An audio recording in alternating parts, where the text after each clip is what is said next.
One thing that comes to mind is there was a time when Prabhupada was having some physical challenges.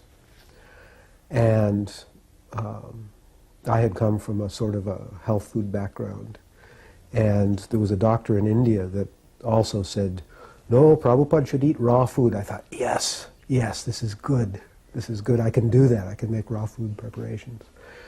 And so I told Prabhupada that. I said, you know, this person has suggested eating a very light diet, no ghee, and he said, well, I can do this. I will do this. So I thought, oh, this is going to be really good. This, you know, his health will become strong. And I prepared one meal like that, and he ate. He said, this was very good. And the next morning, you know, morning prasad was almost always just fruit, simple things. And so I said, what would you like for lunch? And he said, dal, rice, chapatis, halava. and I asked him about the raw diet. He said, since I was a child, I have always loved prasadam, and I'm not going to give it up now. He said, Krishna will protect me. I will eat prasadam and Krishna will protect me. Then, along those lines, there was a time when I was feeling a little bit challenged in my body. I was feeling that ghee and sugar and some of the general fare was too heavy. I would tend to sleep or I would get sick. And when I ate very light food, I would be healthy. And devotees told me, that's Maya. That if you take prasadam, Krishna will bless you. Whatever you get is just a tiny fragment of your karma. So devotees just eat prasadam and they don't worry about health food stuff. So that makes sense. That's philosophically sound. But still, the practical day-to-day stuff was, if I ate a light diet, I served a lot better. I was a lot clearer. So I asked Prabhupada, remembering what he had said for himself. And I said, Srila Prabhupada, when I eat light, it's easier. When I eat heavy, it's heavier. And I understand the principle of just taking prasadam and accepting Krishna's mercy. What should I do? And I was fully ready to do whatever he told me to do. And he said, you should just take prasadam if you're Rupa Goswami. He said, but if you're a neophyte, which all of you are, you have to decide what is good for your devotional service and what is not good for your devotional service. Then I asked him, I said, well, how, if I'm feeling sick and I need to eat something other than what's offered to the deities, how do I offer it? How do I feel like I'm taking prasadam?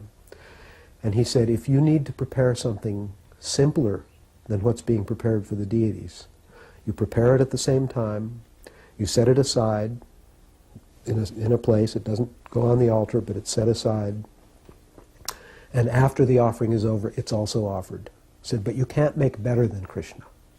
He said, if you have to take simple, you can do it that way, but you can't make opulent without offering. Srila Prabhupada came to New York in 1968. He had just come from Montreal, and it was Radharani's appearance day. He came into the temple and fell on the Vyasa sun. And the first thing he said was, I want to thank Srimati Radharani for the beautiful painting she did of Radha and Krishna. And this was a big painting of Radha and Krishna and the 8 gopis that was in the Montreal temple. And he said, I want you to train all the brahmacharinis to paint. Then he said, you should look at these women as goddesses of fortune and not as your objects of enjoyment. So I thought that was very nice. When we were in Bombay, we were staying in a place called Chembur. It was kind of out on the suburbs of Bombay. And it was in that initial time when there was the original group of devotees. And it was very sweet. We would all go in Prabhupada's room every morning and in the evening also, and it was just dialogue. It was very confidential and open. So the whole mood was really nice. One afternoon, I made paneer, fresh paneer without pressing it. And I offered it with his fruit offering at 4 o'clock. I put a little honey on top and a little cinnamon or something. And I took it in and he ate about half the bowl. And he didn't comment, but I saw that he had eaten quite a bit, so I thought, oh, I found something that Prabhupada likes. So the next day I made it again. And I took it in, and when I came to get his tray, there was one bite gone. So I thought, well, maybe he's not in the mood for it today. So the third day, I made it again. And when I came in to get his plate, he hadn't touched it. And he said, the paneer is very nice, very tasty. But he said, as brahmacharis, said, we can only eat paneer once a week. He said, otherwise, sex desire. He moved his hand. So that was the paneer instruction. One time, as Prabhupada's guard there, Prabhupada had me doing something in his room, and Prabhupada, he asked me, where is Bhagavan? I said, I don't know, Srila Prabhupada. And he said, bring me Bhagavan. I said, right now? He said, yes, bring me Bhagavan. And he was so firm, and he looked at me like, in such a look that, it was imperative that, above anything else, I better go get Bhagavan right now. So I ran all along the wall of Mayapur, down the different ages, and Bhagavan wasn't even in the grounds of the temple. And so now, I said, has anyone seen Bhagavan? He said, I think he went to the Ganga.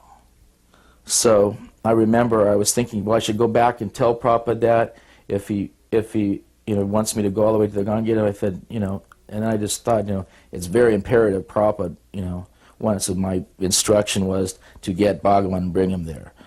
So I remember I ran all the way out the gates and all the way through the fields, all the way to the Ganga, and Bhagavan was giving a class at the time at the Ganga, and there was about 50 devotees there sitting and listening. And I remember coming up to him and I said, excuse me, I wasn't a bashful or at a bash. It was probably one something I figured, well, I'm not going to be beat around the bush. And I said, all right, Prabhupada, please excuse me, but Srila Prabhupada wants to see you right now. I said, yeah, I'll go there, and so I'll finish here. I'll go this way. And I said, I'm sorry, Prabhu, but Prabhupada wants to see you right now.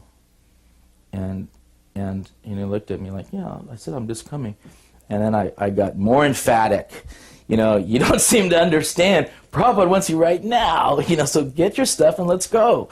I told him like that, and he had never seen such arrogance in a brahmachari. I think that's commanding him to go do this. But anyway, somehow I think he felt my purpose, and I practically grabbed him to come and get it. And when I was going there, he was a little bit slower coming through the gate, so I ran straight up to Prabhupada's thing, and Prabhupada was still in that pose. He was still looking as if he hadn't even broken his glance from when he told me before. And he looked at me, and then as soon as he came in, he was like waiting for the report. He said, I have brought him Srila Prabhupada. He was at the Ganga, and he says, very good. And I was like, phew, a great weight coming up. So that one has to be, Prabhupada was unabashed, in the sense that as a disciple, we have to follow his instructions. That's our very life and soul. We have no idea what Krishna consciousness is out. None of us understood it about Krishna, who he was, or devotional service, or Sankirtan, or Prasadam. None of these things. It wasn't except for Prabhupada who gave us that. And his instructions to us, disobeying or not following his instructions, meant we were nowhere. So even such a simple instruction, that we have no meaning why or what did he want it for, but it was so emphatically said it that that we better do it, and we better do it right and now. And there wasn't anything, I think, my mind was determined there wasn't anything Bhagavan to do. Literally, if I have to carry him there, then he was going to have to come see Prabhupada.